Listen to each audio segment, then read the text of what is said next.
When the oceans rise and thunders roll, I will soar with you above the storm. Father, you are king over the flood. I will be still and know you are God. I will be still and know you are God. When the oceans rise and thunders roar, I will soar with you above the storm. Father, you are king over the flood. I will be still and know you are God. I will be still and know you are God. I will be still and know you are God.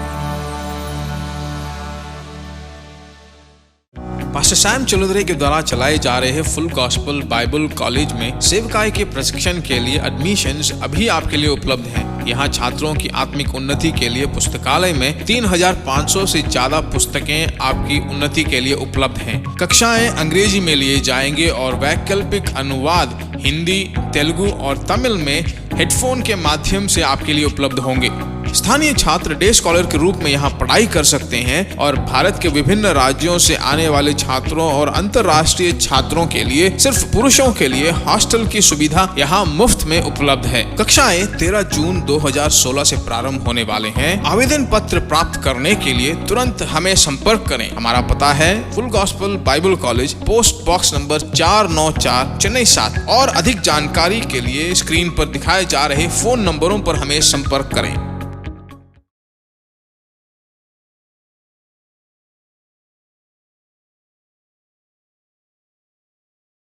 ये कहता है कि उसने यीशु को नियुक्त किया है सारी बातों के वारिस के रूप में। इसका ये मतलब है कि परमेश्वर ने हम सबको सारी बातों का वारिस होने के लिए चुन लिया है। हेलो मैं यही बताना चाहता हूं। उसे ठहराया मतलब उसे किसी चीज की जरूरत नहीं थी। वो तो त्रिएकता का दूसरा व्यक्ति है। उसे कुछ नहीं चाहिए। उसने सब कुछ बनाया, सबका वो मालिक है। उसे नया स्तर नहीं चाहिए था कि कहें कि अभी मैं वारिस हूं। नहीं, वो तो है अब पूरी मनुष्य जाति का प्रतिनिधि। वो मनुष्य जाति की ओर से इस वारिस होने को पाता है। वो वारिस है मतलब हम वारिस हैं। वो और मैं, वो और हम अलग नहीं हैं। वो सिर है, हम देह हैं। हम मसीह यीशु की देह हैं। हम उसमें हैं, वो हम में है। वो वारिस है मतलब हम वारिस हैं। आज मैं विश्वासियों को ये बात बता देता हूं कि हम लोग वारिस हैं यीशु मसीह के द्वारा, और हम उसके साथ संगी वारिस हैं, परमेश्वर के वारिस हैं। आप समझ रहे हैं? यह मुझे रोमांचित करता है, सारी संभावनाओं को लाता है कि मैं वारिस हूं। मैं वारिस हूं परमेश्वर की सारी बातों का, जो भी परमेश्वर का उसका। और ये तो मुझे चौंका देता है। अब तो परमेश्वर ने मुझे दिया है, नियुक्त किया है वारिस के रूप में। आपको वारिस बनाया है जब उसने मसीह को सारी बातों का वारिस ठहराया।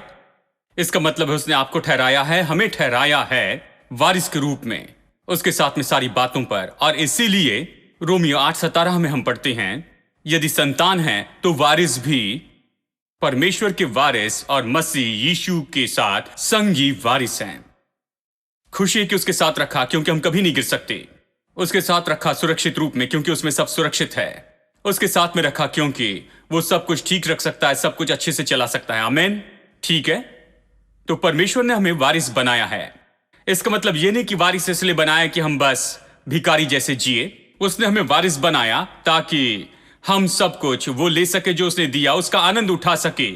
इसलिए हमें वारिस बनाया। हमें वारिस इसलिए नहीं बनाया कि हमें कोई अच्छा शीर्षक दे। ये वैसा नहीं जो आप पैसे देकर डिग्री लेते हैं $10 में, जानते हैं, जिससे बस अपने नाम के सामने रखते हैं। उसका कोई मतलब नहीं, कोई बिना दांत की डिग्री है, कुछ नहीं कर सकती है। नहीं, ये कुछ है जो आपके लिए खरीदा गया है और इसके लिए दाम चुकाया गया उसके लहू के द्वारा, उसके जीवन के द्वारा। अगर आप जाने कि उसने कितना दुख उठाया और उसने इसके लिए क्या क्या किया, अवतार लेने से लेकर क्रूस के ऊपर दुख उठाने तक, और वो सब कि यीशु नीचे गया, नरक में गया और उसने दुष्ट आत्माओं के साथ में निपटा। अगर वो सारी परेशानी देखे जिसमें से परमेश्वर होकर गया, यीशु होकर गया, कि आपके लिए ये छुटकारा खरीद सके और आपको लेकर वारिस बनाए और वारिस कहे और वारिस जैसे नियुक्त करे, तभी आप इसे लेने लगेंगे, क्योंकि उसने इतनी परेशानी सह ली कि मुझे वो वारिस बना दे। तो चलिए मैं कुछ करता हूं कि इसे समझ लूं और उसे ले लूं जो परमेश्वर ने बहुत आज से मुझे दिया है। उसके लिए मेरी यही मनोदशा है। अब बहुत से विश्वासी इस जगह पर नहीं आए हैं। जानते हैं वो कहां पर हैं? वो इस विचार को बिल्कुल नहीं समझते हैं। वो कहते हैं ठीक है, मैं मेरे 2 बच्चे और मेरी पत्नी के पास काफी है और हमें कुछ नहीं चाहिए। मुझे क्या चाहिए? उन दिनों में मैं सोचता था ये सच में कितने अच्छे लोग हैं, स्वर्ग में इनके लिए खास जगह होगी, क्योंकि ये लोग तो बहुत ही ज्यादा बलिदान करने वाले हैं, कभी कुछ नहीं चाहते हैं, कभी कुछ भी नहीं पाना चाहते हैं। ये बहुत अच्छे लोग हैं, परमेश्वर को इससे और उससे परेशान नहीं करते हैं, कुछ बड़ी बातों पर विश्वास नहीं किया, कुछ बड़ी बातों को प्राप्त नहीं किया। नहीं, ये लोग इतने अच्छे हैं क्योंकि उनकी प्रार्थना हमेशा यही रही कि प्रभु मुझे कुछ नहीं चाहिए, कुछ नहीं, ये काफी है। लेकिन अब मैं ऐसा नहीं सोचता हूं। मुझे नहीं लगता वो खास लोग हैं। मैं सोचता हूं वो बहुत ही मूर्ख हैं यदि पूछे तो, क्योंकि वो नहीं समझते हैं परमेश्वर के उद्देश्यों को। यदि यीशु को संसार में मनुष्य रूप में भेजा गया, वो क्रूस पर मरा, सारे दुखों में से होकर गया, सारे दुखों में से होकर गया ताकि हमारे लिए पाए ये वारिस होना, और हमें ये अधिकार और सौभाग्य दिया गया है। तो ये किसी उद्देश्य के लिए होना चाहिए, और परमेश्वर ने कहा तुम इसे लो, तुम इसका आनंद उठाओ और मेरे लिए इस संसार में इसका उपयोग करो, तुम यहां पर रहो। और सारे विश्वासी कहते हैं हमें कुछ नहीं चाहिए, हम घर जाने को तैयार हैं। जानते हैं, बहुत से विश्वासी कहते हैं प्रभु यीशु तू कब आ रहा है? अगर तू नहीं आ रहा तो मैं ऊपर आता हूं। वो यहां पर रहने की बात को नहीं समझ पाते हैं, वो परमेश्वर के उद्देश्य को नहीं समझते हैं। जब परमेश्वर के उद्देश्य को समझेंगे तो यहां रहना चाहेंगे, जितना हो सके यहां रहना चाहेंगे कि परमेश्वर के लिए सबसे अच्छा काम कर सके, क्योंकि परमेश्वर ने आपको यहां पर एक उद्देश्य के साथ जन्म दिया है। आपको परमेश्वर के लिए कुछ करना है। हर दिन जो परमेश्वर देता है उसमें परमेश्वर के लिए जीना है, और हर पैसा जो परमेश्वर देता है, हर एक रुपया जो परमेश्वर आपको देता है, वो परमेश्वर के उद्देश्य के लिए उपयोग हो। और हर एक स्रोत जो परमेश्वर आपके हाथों में देता है, वो सामर्थ और योग्यता और सब कुछ जो है वो परमेश्वर के उद्देश्य के लिए उपयोग होनी चाहिए, कि परमेश्वर की योजना और उद्देश्य को पूरा करे। हमें ऐसे ही जीना है। जब हम इसे समझ लेते हैं तब आप समझेंगे और सराहना करेंगे कि परमेश्वर ने हमें क्यों बनाया और बहुतायत से इस तरह से आशीष हमें दी है यीशु मसीह के द्वारा। बहुत से लोग आशीष को नहीं समझ पाते। ओ आशीष के बारे में इस तरह से क्यों कह रहे हैं? ओ आशीष आशीष, एक भाई ने कहा, आप हमेशा आशीष आशीष आशीष कहते हैं, आप आशीष पर ही चिपके हुए हैं।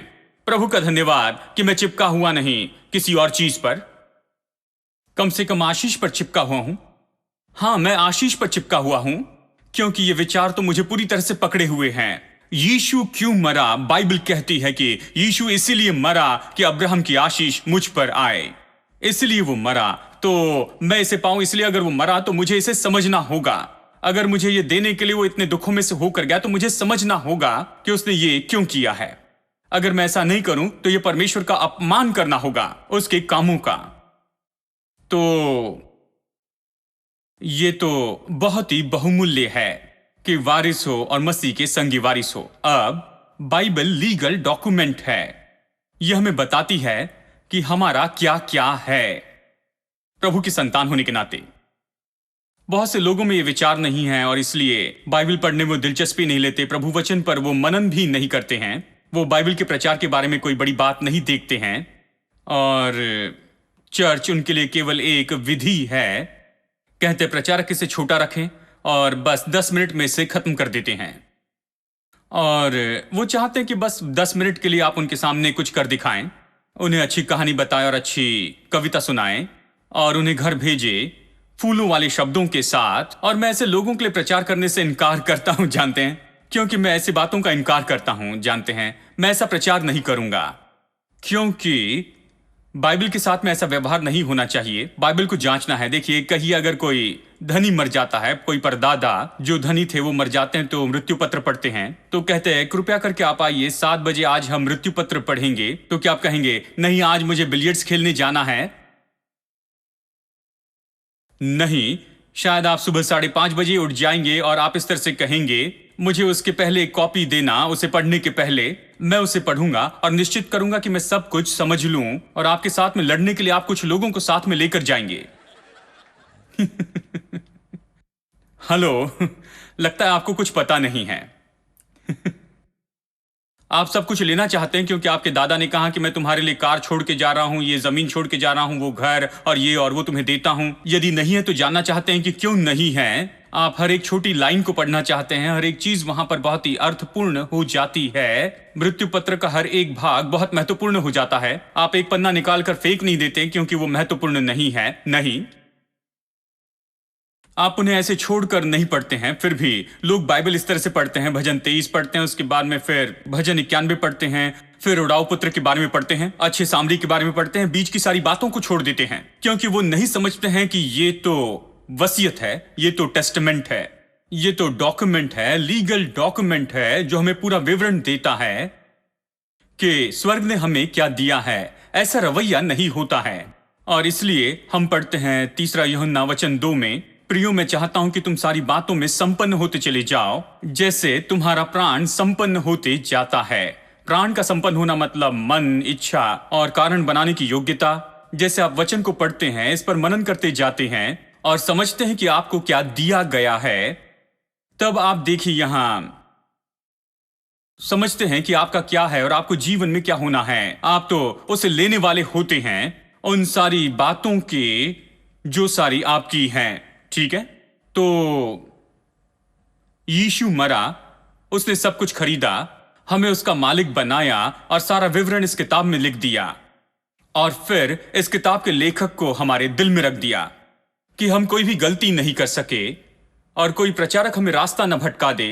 हेलो, यहां भीतर में बड़ा शिक्षक है, पवित्र आत्मा यहां है, और फिर चर्च है, अभिषेक पास्टर हैं प्रभु वचन सिखाने के लिए, और सारी मदद और जो भी चाहिए वो सब कुछ यहां पर है, प्रभु ने दिया है। क्या ये शर्म की बात नहीं होगी यदि करोड़ों करोड़ों रुपए वहां पर बैंक में है और कई साल से उसके ऊपर ब्याज मिल रहा है, आपके नाम पर है, आप इसे ले सकते हैं और सब कुछ पूरा होने के बाद में जब आप बूढ़े हो गए हैं और आपके सारे बाल सफेद हो गए हैं, सारे दांत गिर गए हैं और आपके पैर कांपते हैं और मुश्किल से देख पाते हैं, आप कहते हैं मैंने कभी नहीं सोचा था कि मेरे पास में ये होगा। ये तो बड़े दुख की बात होगी, ये तो सच में ढूंढना बड़ी शर्म की बात होगी कि आपके पास इतना था लेकिन आप अपने जीवन भर ऐसे ही जीते रहें और आपको पता नहीं था कि आपके पास में क्या है। ये शर्म की बात होगी कि आप पूरा जीवन जिए और कभी नहीं समझ पाए कि आपका क्या है। आपका इतना अधिकार था और आपने इसका उपयोग नहीं किया। जब लोग देते हैं, जब मृत्यु पत्र लिखा जाता है, ये नहीं कहते कि बस मैं तुम्हें 10 करोड़ दे रहा हूं, तुम्हें जो चाहिए वो कर सको, जाकर शराब पियो और ये सब। कोई इस तरह से वसीयत नहीं लिखता है। सामान्य रूप में वो लिख कर कहते हैं मैं ये दे रहा हूं ताकि तुम इस तरह से जी सको। मैं चाहता हूं कि इसमें से कुछ जो है मेरे नाती पोती को दूं। मैं चाहता हूं ये करूं वो करूं। मैं नहीं चाहता कि इसका किसी तरह से गलत उपयोग हो। वो खास बातों को यहां पर बताते हैं, उद्देश्य बताते हैं उसके लिए जिसके लिए आपको दिया है। ठीक है, वो इसके साथ में कुछ शर्तें भी रखते हैं। इसका इस तरह से उपयोग होना चाहिए, तो आपको ऐसे ही करना पड़ता है और आपको निश्चित रूप में से करना पड़ता है क्योंकि उन्होंने आपको ये दिया है, सब कुछ आपके हाथों में सौंपा है, इस आशा के साथ में कि आप उनकी बातों को पूरा करेंगे जो वो चाहते हैं। ये आपका नहीं, ये आपको दिया गया है इसीलिए कि आप इसका आनंद उठाएं। साथ ही निश्चित करना है कि वसीयत के अनुसार, यानी जिसने ये सब कुछ दिया उसकी इच्छा पूरी की जाए। परमेश्वर के साथ ऐसा ही है। परमेश्वर आपको इतना क्यों देगा? परमेश्वर ने इतना इसलिए नहीं दिया कि बस आप अपने ऊपर ही ढेर लगाते रहें और जिए और बस जीते जाएं, कहें प्रभु की स्तुतियों में बहुत ही आशीषित हूं। नहीं, प्रभु ने उद्देश्य के साथ दिया है और इसलिए बाइबल कहती है कि वो दुष्टों की धन संपत्ति लेकर उससे धर्मियों को देता है। वो दुष्टों की धन संपत्ति क्यों लेता है? क्योंकि वो उसे रोकने वाला होता है। अब वो ये नहीं चाहता कि संसार में धन को रोकने वाले को लेकर उसे विश्वासी रोकने वाले को दे, क्योंकि मसीहत में भी रोकने वाले होते हैं। तो क्या फर्क होता है उस आदमी से लेकर इस आदमी को देने में? दोनों रोकने वाले हैं, एक तो विश्वासी है और दूसरा जो है अविश्वासी है। ये दोनों तो बस एक ही जैसे हैं, बस अपने लिए ही जीते हैं। बस एक का नाम ये है जैसे जॉर्ज, जेम्स या फिर जॉनसन, ऐसा कुछ, और दूसरे का कुछ और नाम है। बस इसके सिवा और कोई भी दूसरा बुनियादी फर्क नहीं। परमेश्वर दुष्ट से धन को लेकर धर्मियों को देता है क्योंकि वो अपेक्षा करता है कि धर्मी जन वही करेगा जो वो चाहता है कि उसके साथ किया जाए। यही बात है। और जब आपके जाने का समय आता है, संसार को छोड़कर जाने वाले होते हैं, तब आप किसी मूर्ख को यह देना नहीं चाहते हैं। जीवन भर जो कमाया आप उसे किसी के हाथों में सौंपना चाहते हैं जो इसका उपयोग करेगा उन कामों के लिए जो आप चाहते हैं कि आपके मरने के बाद भी वो पूरे हो। आप इसके बारे में ऐसा ही सोचते हैं। आप उसे नहीं देना चाहते जो बस कुछ दिनों में ही इसे खत्म कर दे। वो कहते हैं चाहे आपको कितना भी क्यों न दिया जाए, इसकी गिनती करते हैं। उन्होंने इसके बारे में खोज किया, गिनती की, चाहे आपको कितने भी करोड़ों डॉलर दिए जाएं, कितना भी किसी को दे, उसे खोने के लिए 3 साल ही लगते हैं।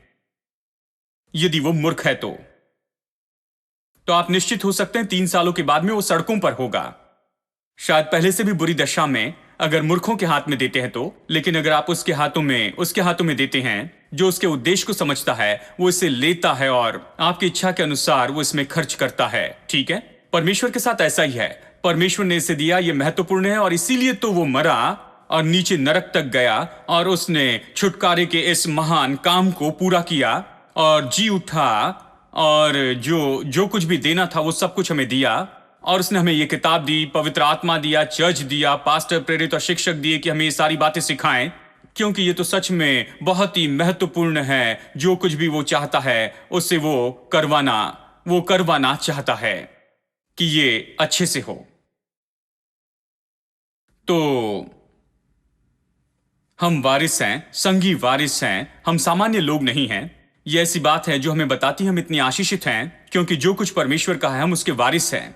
लेकिन इसके साथ में ये बहुत ही पवित्र बात है क्योंकि इसके साथ में बहुत सी जिम्मेदारी भी आती है। हमारे हाथों से बहुत कुछ अपेक्षा की जाती है। अब जो हमें दिया गया है उसे हम कैसे ले सकते हैं? देखिए, विश्वास यहां पर काम करता है मालिकाना अधिकार के साथ में।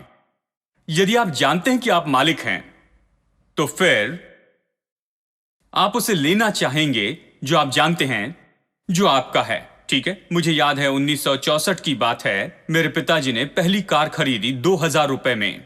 2000 रुपए में इन दिनों में साइकिल भी नहीं मिलती, मुझे पता नहीं कितनी कीमत की है, लेकिन 2000 रुपए में उन्होंने पुरानी कार खरीदी और उन्हें ड्राइविंग नहीं आती थी। तो उन्होंने एक ऐसे भाई को ढूंढा जो कि उनके दोस्त थे और वो उन्हें संग लेकर गए। वो गाड़ी चलाते थे लेकिन उनके पास कार नहीं थी। ठीक है, उन्होंने कहा मैं कार खरीदने जा रहा हूं, क्या आप मेरे साथ में आकर मेरी मदद करेंगे? और ये एक अच्छे बंगले में रहते थे जहां पर पार्किंग के लिए जगह थी। मेरे पिताजी को ज्यादा कुछ पता नहीं था। हम जहां पर रहते थे वहां पर सड़कों पर पार्क करना पड़ता। जब तक पिताजी ड्राइवर को ढूंढे और कार का उपयोग शुरू करें, तो पिताजी ने कहा आज कार खरीदते हैं, आपके घर में उसे छोड़ देंगे, अगर आपको कहीं जाना है तो उसका उपयोग करें, कोई बात नहीं, लेकिन कुछ दिनों में मैं ड्राइवर को ढूंढता हूं और फिर आकर लेकर जाऊंगा। तो हम वहीं पर छोड़ आए और मेरे पिताजी को इसके लिए कुछ हफ्ते लग गए कि ड्राइवर को अरेंज करे और ये सब। और फिर हम बड़े उत्साहित थे, हम वहां पर कार लेने के लिए गए। हमने दरवाजा खटखटाया और वहां पर उस बहन ने खिड़की से झांक कर कहा क्या? हमने कहा हम कार के लिए आए हैं, आपके पास चाबी है? उसने कहा नहीं, कार को हाथ नहीं लगाना, ये कार हमारी है। उसने यही कहा। मैं मजाक नहीं कर रहा हूं, ये सब कुछ यहां पर पुरसवाकम में ही हुआ है। उसने कहा कार को हाथ नहीं लगाना, ये कार तुम्हारी नहीं है, ये हमारी है। मेरे पिताजी ने कार के लिए दाम चुकाए और सारी रसीद ली। आरसी बुक भी उनके नाम पर थी और सब कुछ हो गया था। कहा कार को हाथ नहीं लगाना, जानते हैं? तो हमें पुलिस के पास जाना पड़ा क्योंकि वो सुन नहीं रही थी। तो हम पुलिस के पास में गए। पुलिस वाले ने मेरे पिताजी से कहा यह किसकी कार है? मेरे पिता ने कहा मेरी कार है। मुझे सबूत दिखाइए। तो उन्होंने रसीद दिखाई, आरसी बुक दिखाई, सब कुछ दिखाया, डॉक्यूमेंट दिखाए। तो कहा मेरे साथ आओ। सीधा घर में लेकर गए, दरवाजा खटखटाया और कहा कि कार की चाबी कहां पर है, इन्हें दे दो, इस कार की चाबी दे दो। और उस बहन ने जाकर चाबी लाई और हमें दे दी। मैं ये क्यों कह रहा हूं? देखिए, ये तो सच में हुआ है। बात यह है, जब आप जानते हैं कि आप ही मालिक हैं, यह बड़ा फर्क लाता है। जब आप निश्चित रूप में जानते हैं, मालिक होने के बारे में निश्चित हैं, तब आप उससे निश्चय ही ले लेंगे। देखिए, यहां पर संपर्क है आपके मालिक होने के जानने में और आप जिसके मालिक हैं उसे ले लेने में। यह आत्मिक क्षेत्र में इतना ज्यादा सत्य है। यदि आप नहीं जानते हैं कि आप मालिक हैं, तो फिर ये बहुत ही इस तरह से होगा कि आप इसके लिए बड़े कम परिश्रम करेंगे कि उससे ले ले जो परमेश्वर ने आपको दिया। कारण यह है कि हम इसे लेने के लिए ज्यादा काम नहीं करते। परमेश्वर ने जो बहुतायत से दिया, इसके पीछे कारण यह है कि किसी ने हमें प्रचार नहीं किया मालिक होने पर। अगले कुछ हफ्ते में यही तो प्रचार करूंगा। मैं इतना प्रचार करूंगा कि आप निर्णय लेंगे कि आप मालिक हैं या नहीं हैं। और जब आप निर्णय लेते हैं कि आप मालिक हैं, तो फिर आप नरक के उन फाटकों को लात मार के खोलते, शैतान को मारकर सारी चीजें ले लेती हैं। क्योंकि हम में से कुछ लोग इसके मालिक तो हैं, लेकिन अब तक उसे पाया नहीं है। हम अपने देश में इसे अच्छे से समझते हैं, मालिक है लेकिन मिला नहीं है। हम में से कुछ लोगों के घर है जहां पर कोई और रहता है। हम मालिक हैं लेकिन वो हमारे पास नहीं है।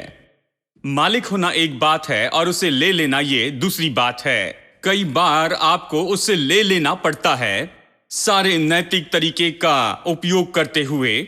जो भी उपलब्ध है उसका उपयोग करें। कई बार लोग गलत तरीके का उपयोग करते हैं, जबकि वो मालिक हैं और उनकी संपत्ति पर कोई और ही बैठा होता है। वो उसे दूर करना चाहते हैं, यहां तक कि उसे लात मारना चाहते हैं कि जो उनका है वो ले ले, क्योंकि वो उसके मालिक हैं। जब आप मालिक होते हैं तो फिर आप डरते नहीं हैं। देखिए, आप नहीं डरते। मैं एक अमेरिकन प्रचारक को जानता हूं। वो एक जगह प्रचार कर रहे थे, ऐसी जगह प्रचार कर रहे थे जहां पर ड्रग रिहैबिलिटेशन सेंटर था। वहां पर एक आदमी के पास में कार थी और उसके पास में केवल यही एक चीज थी। और फिर जब हफ्ते का अंत आया, उसे बाहर जाने की अनुमति दी गई। वो वहां पर रिहैब में था और जब उसे बाहर जाने की अनुमति मिली तो उसने अपने एक दोस्त के साथ संपर्क करने की कोशिश की जो उसके साथ में ड्रग्स लेते थे। और मैं सोचता हूं, उसने दावा किया कि इस आदमी को कुछ पैसे चुकाने हैं, ड्रग्स के लिए कुछ पैसे चुकाने थे। उन्होंने इसकी कार छीन ली और इसे पैदल आना पड़ा। तो ये वापस आए, प्रचारक प्रचार कर रहे थे और यहां पर ये प्रचारक तो पहले पुलिस अफसर हुआ करते थे। जब ये प्रचार कर रहे थे, ये लड़का बस रो रहा था, मेरी कार ले ली, मेरे पास बस यही थी इस पूरे संसार में। उसने मेरी कार ले ली और मुझे उसे कुछ चुकाना नहीं था, लेकिन कहा मुझे कुछ चुकाना है और मेरी कार छीन ली और मुझे भगा दिया। मेरी कार चली गई। तो उन्होंने उसके लिए प्रार्थना की और फिर वो और पास्टर जो इस जगह को चला रहे थे, वो दोनों भोजन के लिए बाहर गए। जैसे वो कार चला रहे थे, उन्होंने वो कार अपने सामने में ही देखी, कोई और चला रहा था। पास्टर कार पहचानते थे। उन्होंने कहा वो इसी कार के बारे में कह रहे थे। पास्टर जानते थे कि ये वही है और कोई चला रहा है। तो उन्होंने पीछा किया और आखिर में आगे बढ़कर उसे रोक दिया। और ये भाई वहां पर उठ खड़े हुए पुलिस वाले के जैसे, कहा मुझे अपना लाइसेंस दिखाइए। वो आदमी चौंक गया और फिर इसने कहा कि मुझे अपने रजिस्ट्रेशन पेपर दिखाओ और ये सब। तो ये आदमी चौंक गया। उसने कहा मेरे पास नहीं है। तो इन्होंने कहा ठीक है, कार से निकलो, मैं तुम्हें अरेस्ट करूंगा। जानते हैं, और ये और वो। उसने सोचा कि अरे मुझे तो पकड़ लिया है, तुम्हारी सारी चीजें कहां पर है। उन्होंने आगे बढ़कर उन सारी चीजों को निकाल कर बाहर रख दिया और ये लोग कार में बैठकर उसे लेकर गए। उसे चलाकर वापस लेकर आए उस लड़के के पास में जो रिहैब सेंटर में रुका था।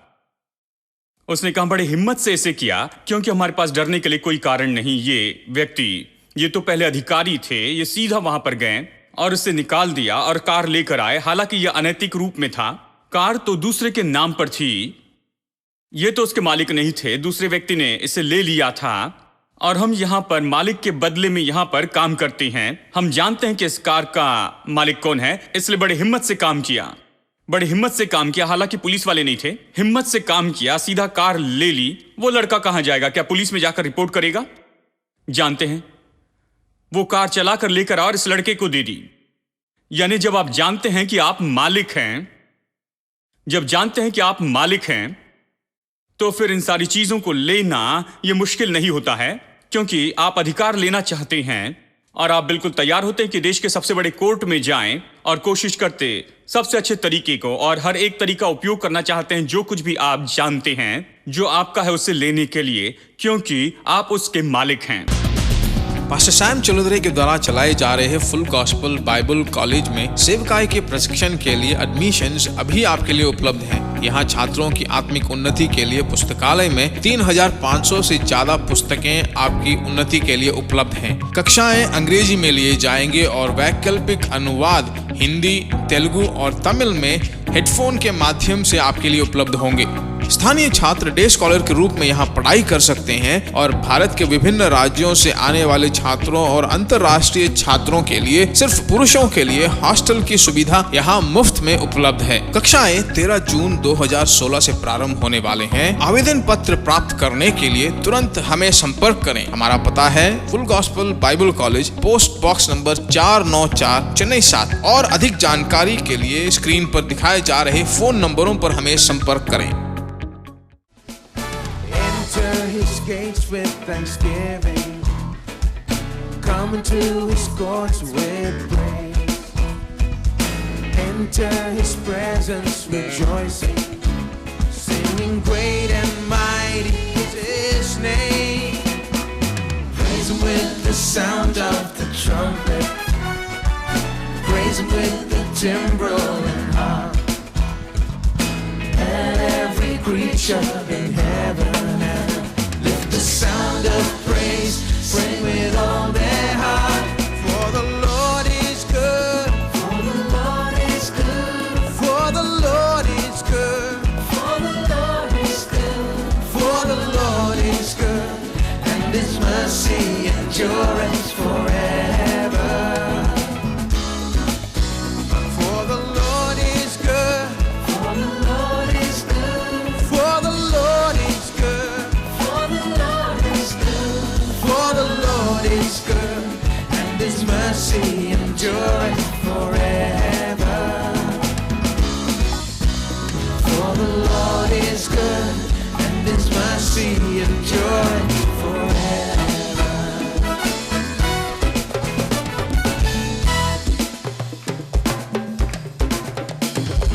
Jesus the Son is exalted, maker of everything. Come now and bow down before him. Lift your hands in praise, raise your voice to sing.